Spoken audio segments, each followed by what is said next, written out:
noches, bienvenidos a Vía V. El sexo ha perdido interés al hacerse omnipresente, explícito y asequible a cualquier edad. No son palabras mías, las escribí hace unos días el psiquiatra Luis Ferrer en un artículo en La Voz de Galicia que hemos tomado como una invitación para hablar esta noche de sexo. Una invitación que pasa por analizar esta sociedad aparentemente hipersexualizada, en donde el consumo de pornografía se ha generalizado y en donde muchos jóvenes vuelven a consumir prostitución con el mismo ímpetu que lo habían hecho sus abuelos. Pero también una invitación para detenernos en situaciones terribles que se han producido en los últimos días y que nos obligan a plantearnos qué papel juega hoy la sexualidad en las relaciones de los hombres con las mujeres. Hablo en concreto de esa violación en grupo anticipada y jaleada por WhatsApp que está siendo investigada en Pamplona y que hoy también queremos traer a esta mesa. Arrancamos.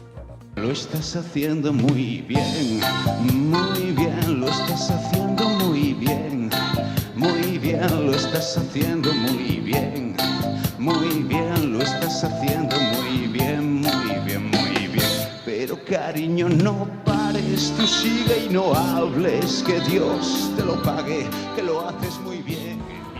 Bueno, el sexo será uno de los argumentos de esta noche. Tenemos muchas cosas más, pero queríamos arrancar aceptando esa invitación que de alguna forma planteaba a todos los lectores de La Voz. Luis Ferrer, está con nosotros también Manuel Fernández Blanco, muy buenas noches. Buenas noches. Luis Ferrer, buenas noches. Me refería a ese artículo Asexuales que publicabas hace unos días. ¿Por qué? ¿Por qué decides reflexionar sobre este asunto? Bueno, reflexiono sobre todo por este movimiento, ¿no?, que me llamó mucho la atención, que es un movimiento muy reciente, que inicia un chaval de 21 años, y lo que reivindica es su condición de asexual, ya no homosexual, ni bisexual, ni heterosexual, no, simplemente asexual, es decir, no necesita sexo, el sexo, digamos, queda proscrito de su vida.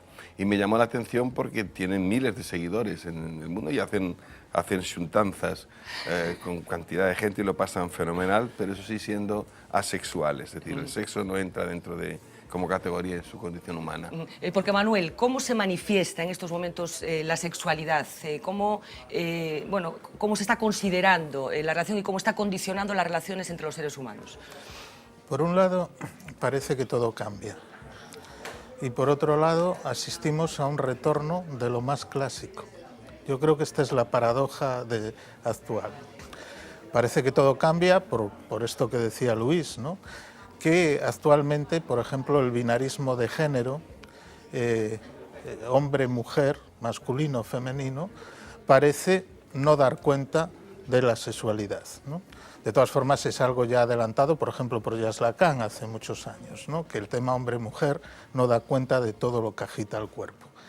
Pero vemos, por ejemplo, que en Facebook en Argentina ofrecen a los usuarios 50 posibilidades diferentes de ascribirse desde el punto de vista de la identidad sexual. 50. Sí, por ejemplo, he recogido algunas, como las siguientes: intersexo, neutro, andrógeno, sin género, género fluido, variante de género, queer o ninguno, ¿no? Es decir, la multiplicación llega al infinito. Si uno multiplica hasta el infinito las categorías, las disuelve. Es decir, si pueden ser ilimitadas, no es ninguna, ¿no? Ahí estaría también el movimiento queer, sí, que rechaza cualquier tipo de adscripción sexual e incluso plantea que las variantes sexuales pueden ser diferentes de acuerdo a la edad, el momento, pueden ser cambiantes, etcétera. Es decir, uno puede adscribirse a una identidad masculina durante un tiempo, femenina durante otro, etcétera. Esto no es tan claro que sea tan fácil, ¿no? Luego podremos hablar de él. Y frente a esto, que parece que todo cambia, que las posibilidades son infinitas, variantes, cambiantes, asistimos, por ejemplo, entre los más jóvenes, a un retorno del machismo más tradicional. La violencia machista entre los jóvenes es muy intensa y actualmente el paradigma de la sexualidad es el paradigma de la pornografía, que se consume masivamente entre los jóvenes y que es un paradigma falocéntrico por excelencia, ¿no? Y sin embargo es al que se adscriben y vemos el retorno de conductas de dominación, de sumisión, de machismo, muy acrecentadas entre los jóvenes. Entonces, por un lado, el todo cambia y por otro lado, el retorno de lo tradicional. y al mismo tiempo casi un cierto destino, con esto para hacer un marco un poco general, casi un cierto destino de soledad, tanto para hombres como para mujeres. Es decir, que al final las dificultades para hacer pareja, que se acrecientan, los fracasos reiterados de las relaciones de pareja, llevan a que cada uno con su objeto y sin el otro. Por ejemplo, los hombres fundamentalmente con el recurso a la masturbación, con el apoyo de Internet, para evitar pasar por la incomodidad del sexo, de la relación con el otro, del malentendido. Y las mujeres, a veces, ante los fracasos, situando como objeto primordial de amor a sus hijos. Con lo cual hay un retorno paradójico a la maternidad como vínculo amoroso fundamental para las mujeres, es decir, aquello que tradicionalmente se asignaba como papel para la mujer, ser madre, ¿no? Bueno, pues de esto vamos a hablar todo, de esas dos vertientes, de esa convivencia que aparentemente se está produciendo en estos momentos, de la normalización de todas las expresiones de la sexualidad, el aparente respeto a todas las expresiones de esa sexualidad con comportamientos de hipermachismo, con patologías como la que nos ha conmovido en las últimas semanas y que tiene que ver con esa violación en grupo que está siendo investigada en Pamplona. Todavía no hay una sentencia al respecto, pero una investigación que parece indicar que se produjeron determinados hechos coincidiendo con las fiestas de San Fermín por parte de un grupo de hombres que se hacían se denominaban a sí mismos como la manada, y que vamos a recordar para tratar de trasladar a la mesa qué está detrás de este comportamiento, que parece ser que no es la primera vez que se produce además. Uxía Rodríguez, muy buenas noches. Muy buenas noches. Cuéntanos qué es lo que hacía la manada. Efectivamente, vamos a recordar ese caso, pero vamos a empezar con un dato, porque en los Sanfermines de este año hubo en total 17 detenciones relacionadas con agresiones sexuales, 6 por violación y 11 por abusos. Un año en el que el ayuntamiento hasta promovió, recuerden, una campaña bajo este eslogan, por unas fiestas libres de agresiones sexuales, algo que finalmente no pasó. 3 meses después se sigue hablando de los peores capítulos que se vivió en Pamplona, la presunta violación por parte de 5 hombres a una joven de 18 años. 3 meses llevan ellos en prisión provisional y siguen manteniendo que la relación fue consentida, aunque el juez cree todo lo contrario.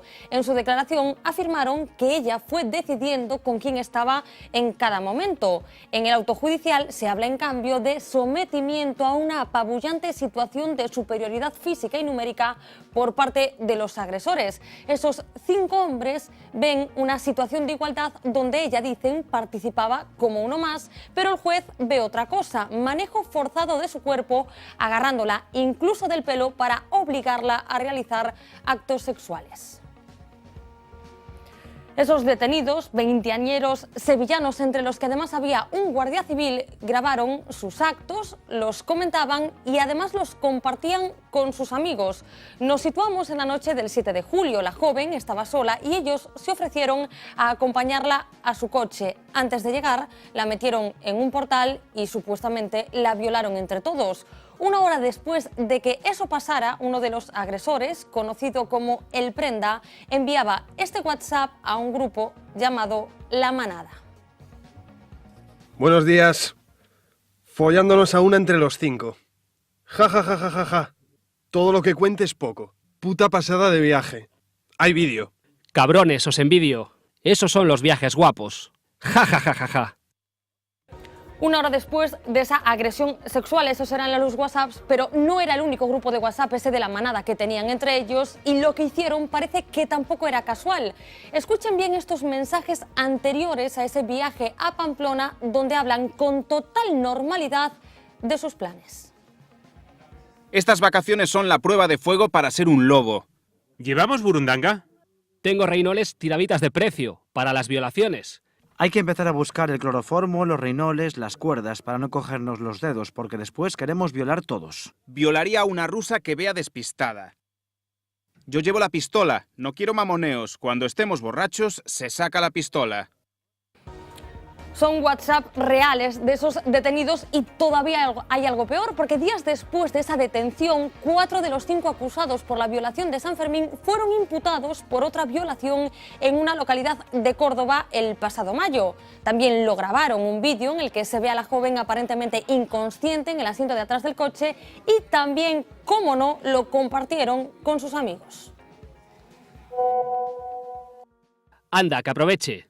¿Bucaque? Ja, ja, ja, ja. Madre mía. ¿Cloroformo? Ja, ja, ja, ja. ¿Qué habilidad conduciendo con una mano y con la otra cogiendo una teta atrás? Madre mía, ¿qué le echasteis a la chavala? Burundanga, qué bueno. ¿Está muerta o qué? Estaría en coma. Madre mía, os van a meter presos, chavales, ja, ja, ja, ja. Karma ve un cuerpo humano inconsciente y ahí está el tío, ya sea para robarle o para meterle mano, ja, ja, ja, ja. ¿Sabéis algo del Carman? ¿Lo han cogido ya o sigue suelto? ¿Y qué han hecho con la chavala? ¿La han tirado al río? Es otro caso Marta del Castillo, niño. Ja, ja, ja, ja. Joselito, el depredador sexual de las casitas. Bueno, los supuestos hechos, la narración que hacen a través de las redes sociales, la necesidad de compartirlo con ese grupo autodenominado La Manada. Luis, yo no sé si esto hay que interpretarlo como un hecho concreto que sucede, que está siendo investigado por la justicia, o se pueden sacar algunas conclusiones que tienen que ver con este comportamiento del grupo y con algo que pueda estar pasando en esta sociedad. Bueno, sobre el tema de las violaciones grupales hay poco estudiado y referido. Se calcula en los estudios que hay, en Sudáfrica, en Birmingham, pues Australia, hablan de un 3 a un 20% de las violaciones son grupales. Bueno, ya el hecho de llamarse La Manada ya lo dice todo, ¿no? Es decir, son grupos, sí, yo creo que son hiper masculinizados. Luego yo creo que Manolo puede apuntar algunos detalles más interesantes en cómo funciona esta gente, pero que en definitiva más que una violación como un sexo puro y duro, yo creo que estos grupos lo que buscan sobre todo, el goce está en el sometimiento, en someter a la víctima, ese es el tema, ¿no?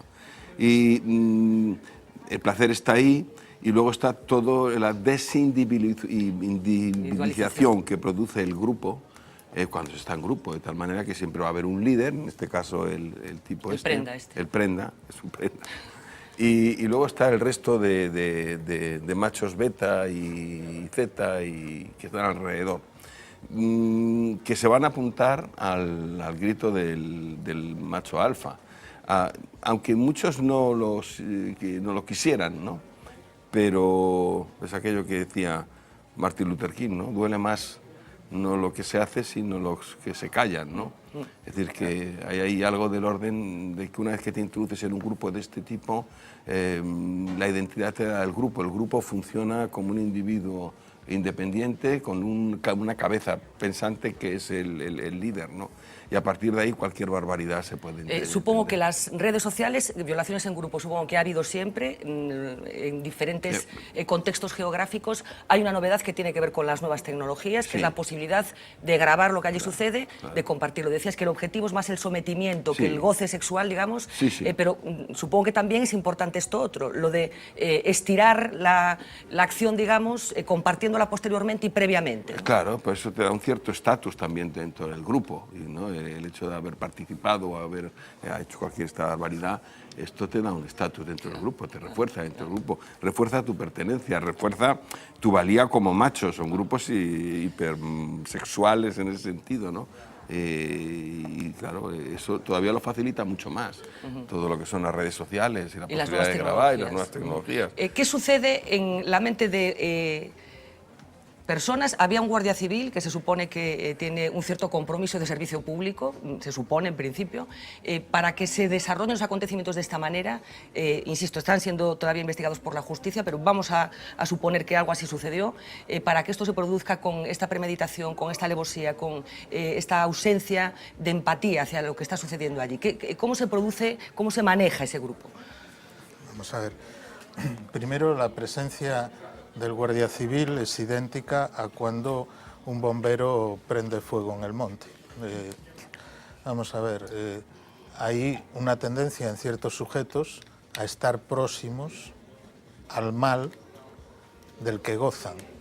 Evidentemente no es para nada el caso de la mayoría de los bomberos y de los guardias civiles, ¿no?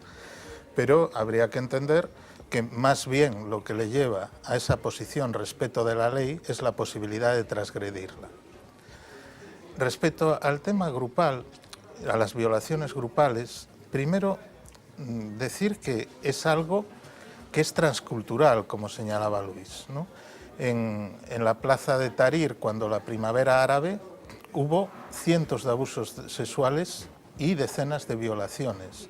En Colonia, el año pasado, en las fiestas de Nochevieja, y en 10 o 12 ciudades alemanas más, hubo también violaciones y abusos grupales. En la India, en los Sanfermines. Es decir, claramente es un fenómeno que tiene más que ver con la lógica masculina que con la cultura. Dentro de la lógica masculina, la mayor de las barbaridades, si se realiza en grupo, puede ser irresistible. Esto es algo que, por ejemplo... Menuda afirmación. Sí, en los grupos de adolescentes se ve. Vamos a hablar de cosas menos graves, por ejemplo. Vamos a romper todos los retrovisores del coche de la avenida. Y allá van todos. Ya.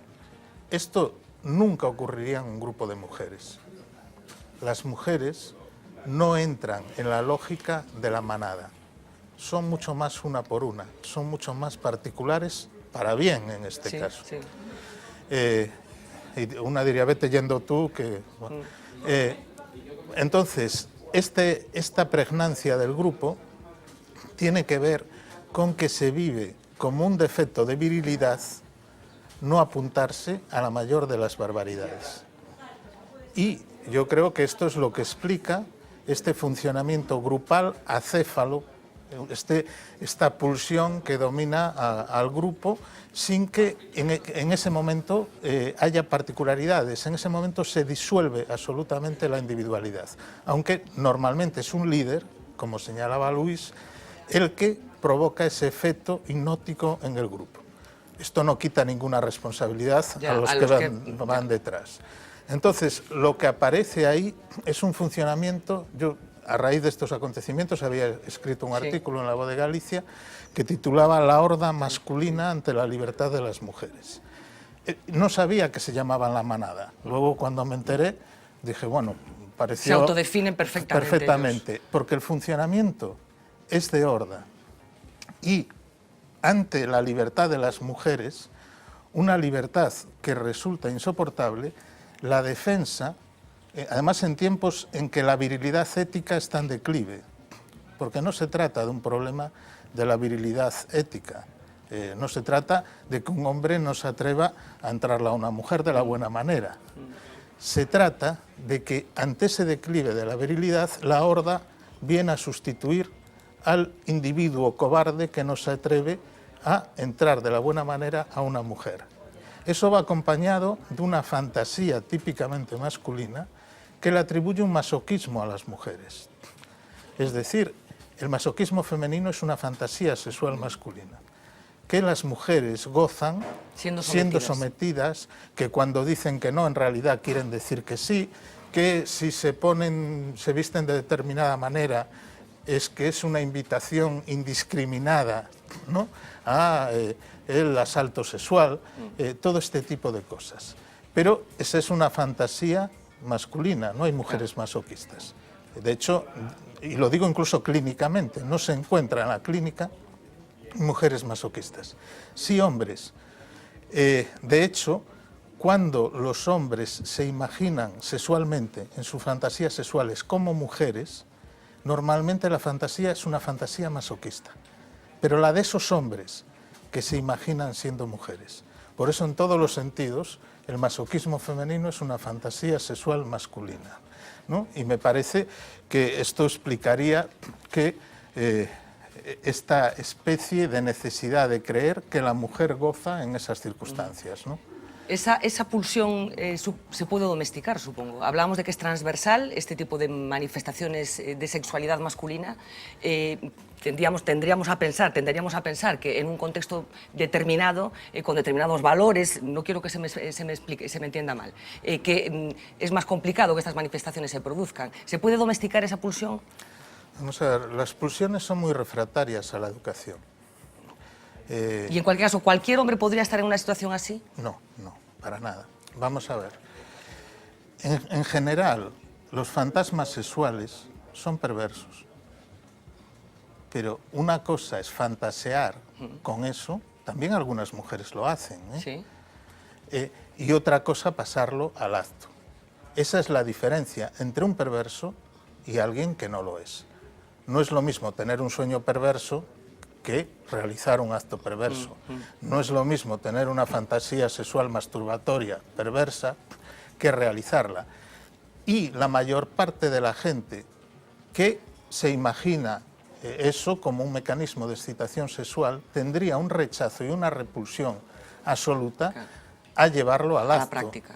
Se detendría claramente ante llevarlo al acto, ¿no? Es lo que aquí vemos que no ocurre. Lo que aquí vemos es, bueno, es vomitivo el intercambio. El relato no tiene el desperdicio, relato sí. es de una ausencia de todo, ¿no? Pero vemos cómo efectivamente el fenómeno grupal está en marcha y se atribuye justo a esas mujeres, incluso supuestas, ¿no? Porque se adelantan al acto, que van a gozar de eso que ellos proponen, ¿no? Aparte de que ya se dotan de medios químicos para anular la voluntad, etcétera, ¿no? Lo que añade gravedad al delito. Y otro elemento evidente, hay una repetición. Es mucho más difícil creer en la inocencia cuando ya hay unos supuestos antecedentes, claro. Le preguntaba a Luis por las redes sociales, por una novedad que se introduce y que tiene que ver con el momento que vivimos, que es esa capacidad que tienen de extender su gesta, digamos, más allá del día concreto en el que sucede. ¿Esto introduce alguna novedad o simplemente es una extensión de ese comportamiento? Introduce dos. Una, que en el mundo en que vivimos, en el pantalla mundo, todo tiene que ser mostrado. Todo tiene que ser exhibido. Hay una pulsión, ¿no?, a ofrecer al ojo omnivoyer del mundo todo lo que se realiza. Sea a nivel básico, Facebook, estoy aquí, estoy allí, sea a nivel de la intimidad más íntima. Pero hay una cuestión muy interesante a entender en estos fenómenos, que es que el crimen llama al castigo. En el fondo, esa exhibición es una autoinculpación. Esto cualquiera lo entendería, ¿no? Es como el criminal que deja el carnet de identidad, se lo olvida en el escenario del crimen. La difusión de esto, en realidad, tiene que ver con una demanda inconsciente de castigo, ¿no? Es decir, es en esta lógica del crimen y el castigo. Es una autodenuncia, en cierta medida. Bueno, estamos hablando de esta violación en grupo que tanto nos ha llamado la atención y conmovido. Hay otras agresiones sexuales brutales a mujeres que se producen cada día en diferentes lugares del mundo, algunas que saltan a los medios de comunicación y que se convierten en objeto de debate. Una muy reciente en Argentina también, que también vamos a comentar con otros casos. Marina Quevegato, buenas noches. Hola, Fernanda, buenas noches. Empezamos por una cifra, la de 8.200 agresiones sexuales que tienen lugar en España desde el año 2009. Eso significa que hay una mujer cada 8 horas, una agresión cada 8 horas, o dicho de otro modo, 3 mujeres agredidas cada día en nuestro país. Si tenemos en cuenta la gran mayoría de agresiones que no se denuncian y por lo tanto quedan fuera de las estadísticas oficiales, podemos concluir que realmente son muchas, pero muchas más. Este año, solo en los 7 días de San Fermines, hubo 6 violaciones y 11 abusos. Y lo cierto es que las macrofiestas aumentan las posibilidades de agresiones sexuales. Los expertos dicen que es una cuestión de estadística. En este tipo de actos multitudinarios crecen los contextos facilitadores y está generalizada la idea del todo vale. No hay que ir mucho más allá. Todos estos titulares que vamos a escuchar a continuación lo hemos leído en la prensa en los últimos meses. Investigan una nueva agresión sexual en Bilbao, la 4ª durante las fiestas. Los intentos de agresión sexual en las fiestas de Calahorra ya están en los juzgados. 2 mujeres denuncian agresiones sexuales en fiestas de Plentzia. Una menor, víctima de una agresión sexual múltiple en las fiestas de la Merced. Intento de agresión sexual en las fiestas de San Sebastián de los Reyes. Una mujer denuncia que sufrió una agresión sexual múltiple en las fiestas del Pilar de Zaragoza. Málaga ahora pide una policía específica contra posibles agresiones sexuales en feria. Violaciones muchas veces protagonizadas por más de un agresor fue lo que pasó el pasado fin de semana en Argentina. Lucía Pérez, una joven de 16 años, fue drogada y violada por dos hombres. La drogaron con marihuana y cocaína hasta que perdiera la conciencia y a continuación la violaron. Para terminar, la empalaron. Murió en ese momento de un paro cardíaco producido por el empalamiento anal que le cometieron sus violadores. Ellos, los violadores, viendo que la joven agonizaba, decidieron lavarla, vestirla y la dejaron en un centro de salud diciendo que había sufrido una sobredosis. Ingresó ya muerta y la autopsia reveló que había sido violada salvajemente por vía vaginal y anal repetidas veces. Escuchamos a su padre. Me asesinaron a mi hija de una manera brutal, me la drogaron y la forma que la mataron fue una forma que inhumana. Y que haya pena más dura para este tipo de gente de que parece que la vida no vale nada para ellos. Y mi hija era una buena piba. Después de que se conociesen los detalles y las circunstancias de esta violación y muerte de esta joven de 16 años, las mujeres se echaron a la calle en América Latina. Además de las múltiples manifestaciones, cuyo lema era «Basta de violencia machista, vivas nos queremos», también se ha hecho viral un texto titulado «Soy reputa», que además de poner nombre a las mujeres, a estas cifras, denuncia también las justificaciones e intentos de culpabilizar a la víctima de los asesinatos machistas. Soy reputa, como Micaela, que tenía 12 años. Un tipo de 26 la mató porque la nena no quiso tener sexo con él. Pero bueno, ella tenía varios Facebook y subía allí fotos provocativas. ¿Qué quieres? Una chica en Brasil fue drogada y luego violada por más de 30 hombres, todo organizado por su novio, en venganza por una supuesta infidelidad de ella. Se filmó el hecho y se lo subió a distintas redes sociales para el disfrute de muchos. Pero escúchame, la niña con 16 años ya tenía un hijo y encima se drogaba. Una putita. ¿Y Melina? ¿Te acuerdas de ella? ¡Qué loca era! Los culpables de su violación y muerte no fueron los 4 violadores y asesinos, sino ella, porque le gustaban los bares y no estudiaba. Bueno, ese movimiento que se ha convertido en viral, Soy reputa, en contestación a lo que sucedía con la muerte, violación salvaje, torturas de esa adolescente argentina. Luis, ¿es inevitable convivir con estos episodios de violencia sexual de los hombres hacia las mujeres o de algunos hombres hacia algunas mujeres? Yo me temo que sí.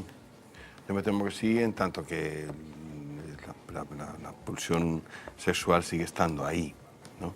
Pero con unas connotaciones, como decía Manuel, muy particulares para este tipo de gente. Normalmente el violador tradicional obedece a dos claves o dos emociones fundamentales que le llevan a la violación. Una es a corto plazo y es generada por el rechazo, el no conseguir el favor de una determinada mujer.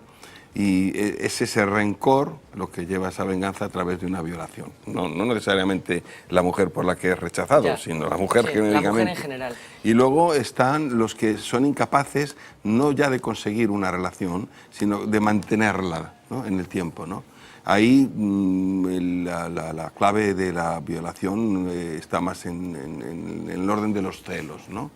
Es decir, si yo no puedo mantener a una mujer, no puede ser, para mí no puede ser para nadie, de alguna manera, ¿no? Y esos son emociones y sentimientos muy humanos que me temo que van a estar ahí y van a seguir estando. Lo que decía Manuel también, el fenómeno de las redes sociales y Instagram y esto estar mostrándote permanentemente y los sex feeds y todo eso, yo creo que el sentido de una jovencita, de un adolescente, de una criatura que se hace sex feed no tiene nada que ver. El sentido de ese mensaje no depende del que lo emite, sino del que lo recibe. Y el que lo recibe lo puede recibir de 1000 maneras y muchas veces lo puede recibir de manera completamente y que le induce, provocadora, pues este movimiento de todos somos unas putitas, ¿no? Y eso es absolutamente impredecible, es decir, El sentido del mensaje, tú te puedes hacer un selfie porque te ves muy mona esa mañana y lo lanzas a la red y en esa red hay un mogollón de gente que eso lo va a leer de otra manera, ¿no? Si repito un poco, Manuel, la pregunta, ¿es inevitable convivir con este tipo de situaciones, sea en la proporción que sea? Efectivamente, decíamos antes que es transversal, podríamos hablar de lo que sucede en la India desde hace mucho tiempo, pero hablamos de sociedades en las que se supone que hay gente que tiene una educación sexual mayor o el papel de la mujer es diferente, pero también sucede. ¿Tenemos que convivir con este tipo de situaciones? Vamos a ver, probablemente habrá ciertos niveles de esto que sean inevitables. Las perversiones sexuales acompañan la historia de la humanidad, ¿no? Sade no es de nuestro siglo, ¿no?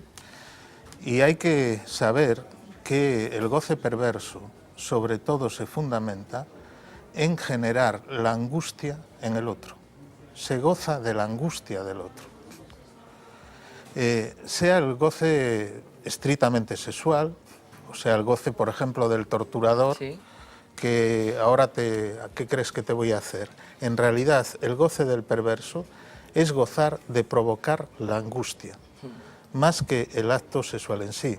Por eso, por ejemplo, cuando se piensan en medidas como la castración química, esas medidas no tienen demasiado sentido, porque se puede violar con un palo.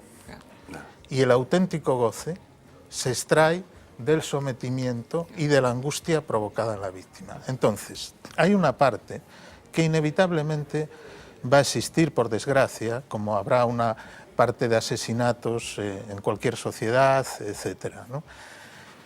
Pero hay otra parte que está por definir en el porvenir de la relación entre los sexos en nuestra civilización y a nivel global. Hay un cambio en la civilización. Las mujeres actualmente, la mayoría de los divorcios, por ejemplo, son a iniciativa de las mujeres. Las mujeres han aprendido a compatibilizar la sexualidad y la responsabilidad de un modo que los hombres no suelen conseguir. Se sienten más libres respecto de esto. Y esto genera una inseguridad en el varón clásico, ¿no?, que soporta muy mal la igualdad. Entonces, cuando la mujer ya no es el objeto, pasa a ser sujeto, provoca en muchos varones la infantilización o el odio. Son varones que entonces recurren a este tipo de relación de dominio. Son varones que, infantilizados, entran en relaciones de dependencia. Por ejemplo, gran parte de las relaciones de violencia de género tienen que ver también con la dependencia, con sujetos infantilizados, ¿no? Entonces, frente a eso hay un declive también de la virilidad bien entendida. Y entonces a ese lugar viene la exigencia, la demanda, la sospecha de que la mujer tiene un goce que se le oculta, la idea de traición, etc. Frente a eso hay dos vías, o bien la agresividad, o bien la renuncia y refugiarse con la masturbación en Internet, que siempre responde, ¿no? Esta es una clave, ¿no? Yo creo que todavía está por ver en la evolución social cómo se van a acomodar los sexos, ¿no? Porque también a día de hoy hay una queja femenina de que no quedan hombres. Los hombres son cada vez más niños, cada vez entran en una relación adictiva con los objetos más llamativa. Es decir, que está en juego una redistribución sexual. Y yo creo que algunos fenómenos de la injuria, de esto de sí, soy reputa, aparte me parece muy bien traído, ¿qué pasa, no? Con quien quiero, supongo, ¿no? Sí, hombre, hay ironía, mucha ironía. No, evidentemente, ¿no? Es tomar la palabra de injuria para autodesignarse en una reivindicación, ¿no? Pero yo creo que esta mujer, ¿no? Vamos a ver, también es verdad que a veces en la mujer hay una tendencia hacia entender la igualdad de un modo equivocado también a nivel sexual. Por ejemplo, en equiparación con los hombres. Si ellos lo hacen, ¿por qué nosotras no? Y en ese sentido, entrar en una cierta pendiente de degradación de la vida amorosa, que es que al final la mujer soporta peor, ¿no? Y esto es lo que en este momento lleva a un desencuentro entre los sexos que todavía está por ver en el horizonte de la civilización. Estamos hablando de que todo ha sucedido en muy poco pocas tiempo. décadas. Los métodos anticonceptivos son muy recientes, los que permitieron a la mujer separar la sexualidad de la de reproducción. A partir de ahí empieza un nuevo modelo de la mujer con la sexualidad que yo no sé, Luis, si el hombre está entendiendo. Quiero abundar en el tema. Hay un efecto colateral de la igualdad. Es decir, que de alguna manera la educación en la igualdad es un logro extraordinario dentro de la socialdemocracia, que podríamos hablar luego si acaso de esto, pero tiene sus efectos colaterales. Es decir, esa educación en la igualdad en los colegios y de niños y niñas, yo creo que ha provocado una cosa muy curiosa, y es que la violencia intrasexos, de la violencia que tenían los muchachos entre sí, que esto siempre, sí. ¿No? Te pegabas en el patio, tal, la agresividad, eso era intolerable, era muy impensable que esa violencia se ejerciera en una niña, ¿no? Ahora no. Ahora de esa igualdad hay una violencia intersexos. Es decir, los niños y las niñas se pegan una somanta de tortas para todo. Y se pega una somanta de tortas tanto unos como otros. Es decir, en eso se ha difuminado pues ese patrón de una cierta... no se me entienda mal, lo del sexo débil, pero en ese aspecto el sexo débil, ese patriarcado que definía a la mujer como el sexo débil, ha protegido mucho a la mujer en muchos aspectos, ¿eh? Yo creo que una de las cosas, lo que estamos viendo es un poco el debilitamiento de ese patriarcado, está generando mucho de estas claro, de esto es que estamos hablando. Manuel introducía de que no solamente el hombre se ha comprendido mal, digamos, el nuevo papel de la mujer, sino que tú de alguna manera decías que la mujer también, de alguna forma, puede estar comprendiéndolo mal, ¿no? Y ahora vemos otro detalle interesante. Hay una proporción, dicen, de 4 mujeres por hombre, más o menos. En Rusia hay 20 millones de mujeres más que hombres. Es decir, el ratio, el rango de mujer por hombre es mucho mayor. Ha habido una liberación de la mujer extraordinaria, es uno de los grandes logros de este siglo. La mujer... la gran revolución, la feminista, es decir, la igualdad yo creo que se ha sobrepasado ya.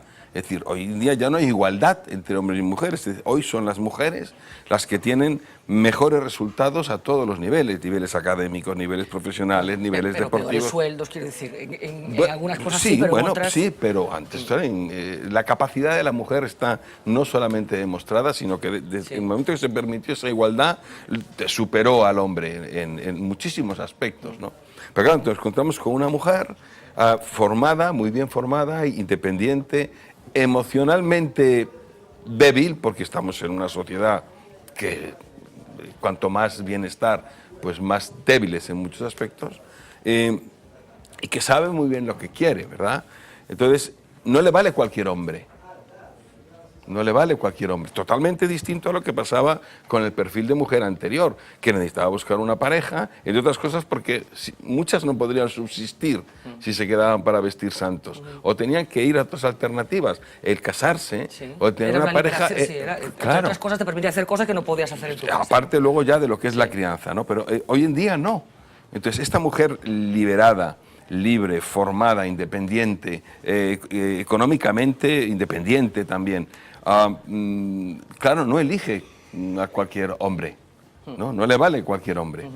Entonces hay muchas mujeres que ante la mala oferta masculina que hay, o bien renuncian a ella o bien se vuelcan en contactos, no en relaciones, sino en contactos. O sea, en rollos puntuales, de un contacto, sin nada más, sin buscar ningún otro compromiso, porque lo que tiene delante, pues como que no.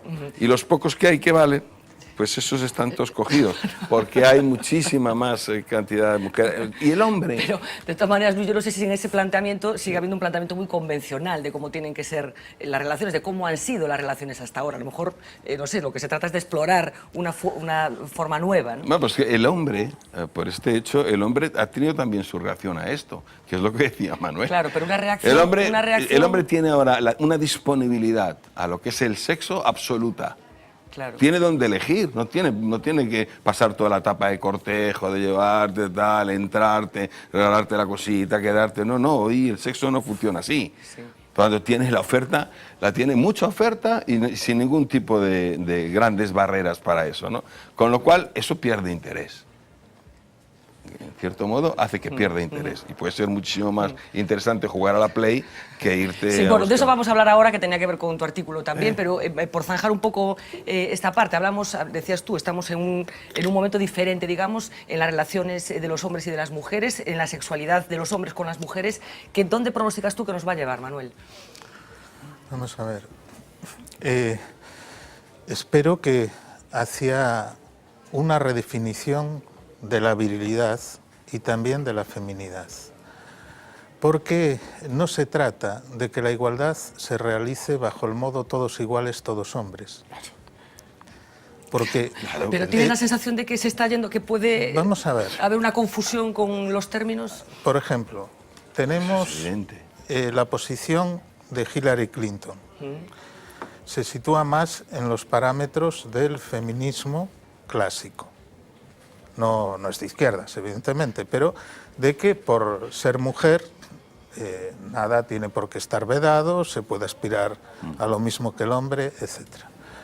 Tenemos a Sarah Palin en el posfeminismo, un ideario profundamente conservador. Pero eso no le impide tener hijos, concursar para Miss América, matar renos desde un helicóptero... y es una mujer que hace enmudecer a los hombres. Es una mujer cuyo principal argumento es su carácter. Ella va más allá de los principios de igualdad de los sexos. Es decir, pero es un modelo que produce fascinación, no nos muchas mujeres. Pero produce fascinación en miles de mujeres en Estados Unidos. Es decir, es algo que produce un efecto fascinante. Por ser mujer, es decir, que ya no es algo del tipo ¿por qué se iba a contentar ella con la igualdad de los sexos? Ella va más allá. A sus rivales políticos los enmudece. Cuando intentan decir que es una ignorante, dice, ¿y eso qué importa? Vamos a ver, hay diferentes modelos, pero la mujer actual, sometida al imperativo de no enamorarse, suele volcar en la pareja un tipo de relación a veces excesivamente psicopedagogizada. Tiene que enseñarle al hombre cómo hacerla gozar, ¿no? Y tiene a sus hijos, incluido a veces a su pareja, como alumno predilecto. Esto es lo que provoca una cierta inhibición en muchos hombres y que lleva al refugio de cada uno con sus objetos en soledad y con sus goces autoeróticos. Entonces, ahí aparece a veces la queja femenina de no quedan hombres y el auténtico refugio del amor con los hijos, ¿no? Por eso digo que espero que la solución para las transformaciones no sea, por ejemplo, que en la mujer en realidad haya una vuelta del papel más vinculado a las figuras maternas, porque la madre no es la mujer. Yo incluso diría, la mujer empieza donde la madre acaba.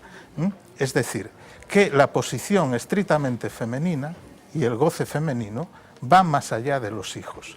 Entonces, ¿qué nueva virilidad para el siglo XXI? ¿Qué nueva feminidad? Espero que los hombres dejen de refugiarse en sus goces autoeróticos del idiota, que sean hombres capaces de recuperar algo de la virilidad ética y que las mujeres no se conformen con ser madres. Bueno, está claro que yo creo que todos tenemos la sensación de que algo hay que hacer, porque la sensación de que esto no le vale a casi nadie, por lo menos en mi generación, es algo que ha cundido, ¿no? La sensación de que las mujeres tampoco están satisfechas con la solución a la que de momento se está llegando. Deja un momento, Luis, porque bueno, hablábamos de esa sensación de normalidad que hoy tenemos en relación con la manifestación de la sexualidad. Hoy, cuando estábamos preparando el programa y ese vídeo que veíamos antes, veíamos todas las posibilidades, decías tú 40, ¿no?, que han reconocido 50 en Argentina. Planteamos la posibilidad de explicarle a una persona de 95 años todo esto, a ver cómo, bueno, cómo interpretaba todo esto que estábamos diciendo, todas estas consideraciones, estas formas, decíamos, de manifestarse sexualmente. Así que, Pablo Carballo, muy buenas noches. Buenas noches. Vamos a contar un poco de qué estamos hablando sexual. Y qué está pasando ahora con el consumo de sexualidad, con el consumo de pornografía, con ese otro fenómeno que yo apuntaba también, que se está detectando y que tiene que ver con el hecho de que la gente joven vuelve a consumir prostitución, vuelven a visitar los prostíbulos como hacían probablemente sus abuelos. Cuéntanos. Vamos por partes, porque sex shops online que siguen creciendo, locales de intercambio de parejas, por ejemplo, solo en Madrid más de 30 en las últimas fechas, también al alza. Lo decías, lo acabábamos de comentar, lo veíamos al principio del programa, lo comentaba Manuel hace un ratito, bueno, homosexual, heterosexual, bisexual, transexual, intersexual, asexual, pansexual, y una nómina que sigue creciendo, algunas nominaciones que serían inconcebibles hace escasamente unos años. Incluso ya redes sociales que se utilizan para el intercambio sexual, algunas como Badoo o como Tinder han acabado derivando pues en prácticas de prácticamente eso, encuentros de tipo sexual. ¿Qué decir del consumo de pornografía? Llega a límites estratosféricos, más de 88.000 millones de vídeos consumidos solo en el año 2015. Hablamos de más de 4.300 millones de horas de consumo de pornografía a través de Internet. Son cifras y datos, los de esos vídeos, que servirían para llenar la memoria de todos los teléfonos iPhone que Apple ha vendido en el año 2015. Datos que nos sorprenden, que hablan también de la posición de nuestro país. El que más consume pornografía en el mundo es Estados Unidos, le sigue el Reino Unido y la India en la tercera posición. España está en la 13ª plaza, un lugar no menor teniendo en cuenta la población, claro, de cada uno de estos países. Si hacemos también el sexo en función del que se consume la pornografía. La mayoría son hombres en el mundo, el 76% respecto al 24%. En España ya ven que hay, un leve porcentaje menor de hombres respecto a mujeres, son más las mujeres. Como curiosidad, que en el conjunto del mundo. Países de Centroamérica, donde se ha disparado el consumo de pornografía entre las mujeres. De hecho, si vemos el top 5 de países donde más mujeres consumen pornografía, fíjense, en Jamaica son el 44% del total, le sigue Nicaragua, Honduras, Ecuador y las Bahamas, los países donde hay más mujeres consumiendo pornografía. Vamos a ver el registro en función de las edades. Los más jóvenes, los menores de 35 años, son los que más la consumen, en torno al 60% del total. Destacan sobre todo los que tienen entre 18 y 24 años, suponen el 32%. ¿Cómo se consume esa pornografía? La edad media ya ven el 35,3. ¿Cómo se consume esa pornografía? Bueno, hay que añadir que 1 de cada 3 niños, según un último estudio publicado por Pornhub, una de esas páginas web que tiene contenidos sexuales, 1 de cada 3 niños de entre 10 y 14 años consume pornografía de forma regular. Digo, ¿cómo es ese hábito, ese consumo? Van cambiando las formas, las revistas están casi condenadas a extinguirse, la desaparición, por ejemplo, de la mítica Playboy, ahora casi todo llega a través de Internet. De hecho, el teléfono móvil es ya el dispositivo más utilizado en el mundo. El 53% de los que consumen porno lo hacen a través de un teléfono. Le sigue el ordenador, 36%, y las tabletas, el 10%. En nuestro país todavía el ordenador supera por poquito margen a los teléfonos móviles. Más datos que tienen que ver con el consumo de pornografía. Sus propios riesgos. Hablábamos ahora de la tecnología, de los teléfonos móviles. Es más fácil grabar y es mucho más fácil difundir. Cualquiera tiene un teléfono móvil para poder hacerlo. Como ejemplo de lo que estamos hablando, algo muy comentado en estas últimas fechas, un vídeo sexual grabado por 2 jugadores del Eibar, Sergi Enrich y Antonio Luna, junto a una mujer practicando un trío que dio la vuelta a nuestro país. Primero lo viralizaron a través de WhatsApp, de redes de WhatsApp, acabó en las redes sociales. En Argentina acaban de poner en marcha una campaña para intentar concienciar sobre capítulos como este, que ha dado también la vuelta al mundo.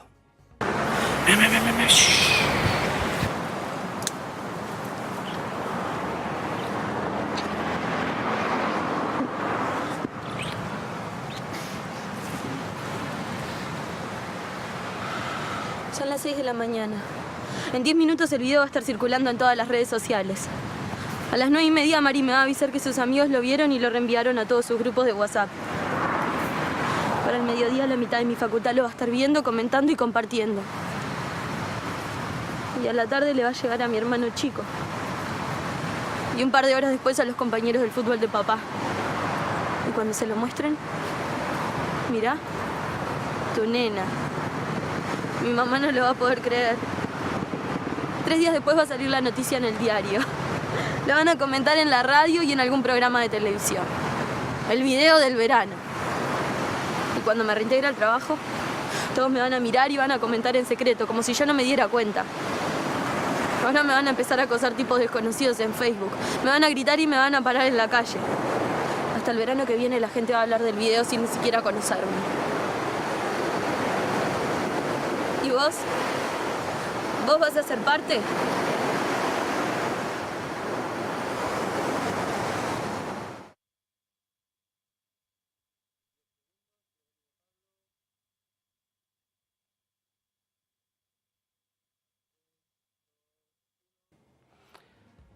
Bueno, ¿y qué decir de otra forma de consumo sexual? Apuntaba Fernanda hace unos instantes en las que España lidera las estadísticas cuando hablamos de los países occidentales. La prostitución. España es el país, como digo, de Europa y de los principales países occidentales donde más se consume. Lidera Tailandia la estadística, le sigue Puerto Rico. Por cierto, que el 99% de los que consumen prostitución son hombres. De hecho, en España, en nuestro país, el 39% de los hombres recientemente reconocían haber pagado alguna vez en su vida por tener relaciones sexuales. Más datos que tienen que ver con la prostitución. 350.000 mujeres la ejercen también según últimos estudios en el conjunto de nuestro país, en el Estado español. Por ejemplo, la prostitución mueve cada día en España en torno a los 50 millones de euros. Si hablamos de datos, por ejemplo, en Galicia, un libro publicado recientemente por 2 profesoras de Universidad de Vigo y de Santiago de Compostela, hay 240 clubes de alterne y 323 pisos de contacto. Y algo a la que hacía referencia Fernanda al principio, quizá tengamos un perfil equivocado de quién consume prostitución. El responsable jefe de la policía nos cuenta cómo es ese perfil. Os vais a quedar muy extrañados, porque el perfil del cliente es cada vez más joven, muchísimo más joven. Nos estamos todos imaginando a un señor mayor de corbata, 50 y muchos, 60, pues no. Hablamos 30, 35, 40. 19, 20, 22. El perfil está bajando de una manera escandalosa. Bueno, yo creo que todos somos conscientes de este fenómeno, chavales muy jóvenes que se van a tomar las copas pertinentes a un puticlub, a una barra americana o al local que sea y acaban consumiendo prostitución, un fenómeno que todos sabemos que es creciente. ¿Qué perfil nos da del momento que vivimos, Manuel, tanto el consumo de prostitución por gente muy joven que se inicia en el sexo o que complementa su actividad sexual con la contratación de los servicios de una prostituta y, por otra parte, el consumo tan generalizado de pornografía tanto por hombres como por mujeres? Vamos a ver, es verdad, hay un consumo tanto de hombres como de mujeres, pero la proporción es mayoritariamente masculina. Yo creo que eso sigue respondiendo a una lógica de todos los tiempos. La estructura de la sexualidad masculina es más fetichista y más vinculada a la degradación del objeto erótico. De todas maneras, hay una reivindicación del consumo de pornografía por parte de las mujeres. Incluso hay un movimiento de elaboración, o sea, de grabación de pornografía dirigida a mujeres, considerando que la convencional estaba muy masculinizada y que hay una forma de rodar, de filmar películas pornográficas pensando en la sexualidad de las mujeres. Todo eso forma parte de la libertad. Yo claro. no tendría nada que decir a eso, ¿no? Pero precisamente, probablemente, esa alternativa de rodar para mujeres tiene que ver con que el modelo fundamental de la pornografía es el modelo fetichista masculino y que tiene que ver con la degradación del objeto erótico. Vamos a ver, para los hombres, en general, la tendencia es a separar objeto de amor y objeto de goce. Y para obtener su goce, muchas veces el objeto tiene que estar degradado, depreciado. Y por eso se explica que el recurso a la prostitución sea fundamentalmente masculino, bajo esa lógica de donde aman no desean y donde desean no aman. yo he escuchado estas alternativas de un porno femenino, tienen que ver en parte con rescatar una dimensión no degradada, ¿no? Que tiene más que ver con, vamos a ver, si el fetichismo masculino tiene que ver con la degradación, el fetichismo femenino tiene que ver más con el signo de amor, y es un modo de rescatar esto. De todas maneras, lo que vemos es que uno de cada 3 niños entre 10 y 14 años ve pornografía. ¿Que eso cómo va a condicionar su relación con la sexualidad? Pues ese es el modelo. Ese es el modelo en el que se aprende, ¿no? Entonces, y al que se fijan en cierta medida, ¿no? Digamos, en una época fundamental de la vida, que es el inicio de la pubertad, de la adolescencia, donde de algún modo se reinscribe las fijaciones sexuales, lo que aparece en primer plano es esto. Entonces, me parece que esto, desde luego, es un fenómeno que antes no ocurría. Es verdad, siempre hubo pornografía, las revistas manoseadas de los adolescentes, pero el acceso ilimitado que hoy tienen, y se ve en la clínica, vamos a ver, de repente muchos padres nos llegan a consulta y nos dicen: he revisado el historial de internet del niñito, de la niñita también, y me he encontrado con páginas porno, y todo esto me parece que sí es nuevo en este sentido, ¿no? El otro asunto, hablamos de la pornografía, pero también, ¿qué interpretación haces tú del hecho de que la gente tan joven vuelva a las casas de putas? Yo creo que van unidos estos dos aspectos. Primero, el acceso a la pornografía tan brutal, tan temprano, y tan explícito en todas las maneras. Hay un experimento por ahí hecho en que que un grupo de experimentandos se les empieza a controlar el grado de excitación que visualizando películas porno, ¿no? Entonces comienzan con un grado de exposición de unos minutos y hay un grado de excitación X, ¿no? Pero, y van aumentando el grado de exposición, y conforme va aumentando el grado de exposición, el grado de excitación baja hasta que llega un momento en que están hasta las narices del porno y se quitan del experimento. Pero esto explicaría lo que decías tú. Claro, volvemos un poco al principio. Es decir, claro. Nunca el sexo fue tanto un objeto de consumo. Claro. De consumo en el sentido puro y duro de la palabra. En el sentido capitalista de la palabra. ¿No? Es un objeto de consumo y que se ofrece desde el exceso. Sí. Las cifras son apabullantes. Entonces, la única alternativa anticonsumista, revolucionaria en materia del sexo, podría parecer la sexualidad. Claro. Es como una respuesta anorésica, en cierto sentido, ¿no? Frente a al exceso, el rechazo, ¿no? Claro. Y, de hecho, en ese movimiento asexual hay diferentes orientaciones románticas, ¿no? Birromántica, heteroromántica, pero sin sexo, ¿no? Pero, digamos, con el manteniendo la orientación es como un celibato, es como un celibato que no quiere decir que no tengas la analogía la compro, es decir, esta de la anorexia sexual, que llega un momento en que te estás tan rodeado de alimentos y puedes acceder a cualquier alimento, todo buenísimo y tal, que la respuesta es una anorexia. Esto es exactamente igual. Luego, ¿por qué más jóvenes? Bueno, primero, estamos hablando de gente más joven en una sociedad de bienestar, es decir, hay dinero tienes que tener dinero para irte de putas, ¿no? Y no sé cuánto valdrá, pero no debe ser muy barato, ¿no? Hay una gran accesibilidad.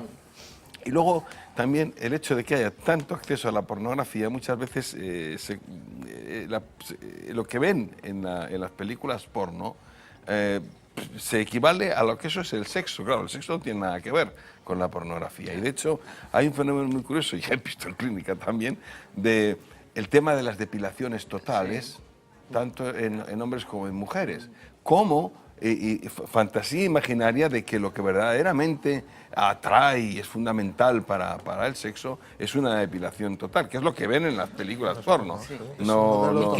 Y que se ha generalizado entre la gente más joven. La gente ha comprado eso y así están haciendo su agosto muchos de ellos, ¿no? Y luego, es un sexo mucho más rápido, Es decir, no tiene que pasar toda esa etapa de cortejo que hablábamos. Bueno, tienes dinero, vas con un grupo de adolescentes, tienes una idea de lo que la pornografía has visto que solamente lo puedes hacer con una profesional, porque no vas a contar a la niña que de todas estas historias. Bueno, pues entonces aumenta esto, pero igual que aumenta, bajará porque, bueno, ya está bajando, es decir, hay una anorexia. Pronosticáis un péndulo aquí en todos estos comportamientos, ¿no? Desde los años 80 aquí, la frecuencia de relaciones sexuales en Europa ha sido una pendiente hacia abajo imparable. Y los que menos relaciones sexuales tienen son los suecos, que antes eran unos de los que más relaciones tenían. Cada vez hay menos relaciones sexuales, y te estoy hablando de todo tipo. Y hay un dato, que además está publicado en estudios en revistas médicas de prestigio, que probablemente una de las afecciones más importantes en el siglo XXI será la impotencia masculina, que se calcula llegará al 20%. Pero ¿aparecerá alguna solución química? No, como, bueno, como ya existe, ¿no? La hay, efectivamente. pero hay que preguntarse por esto, ¿no? ¿Por qué la impotencia masculina se convierte en epidemia en este marco? Y probablemente vamos a ver, cuando hay una impotencia no quiere decir que sea generalizada. A veces la impotencia es selectiva. Con la mujer que se ama idealizada y con la degradada, ¿no? Y esto podría explicar también determinadas cosas. También hay una epidemia de lo que ahora se clasifica como disminución del deseo sexual en la mujer.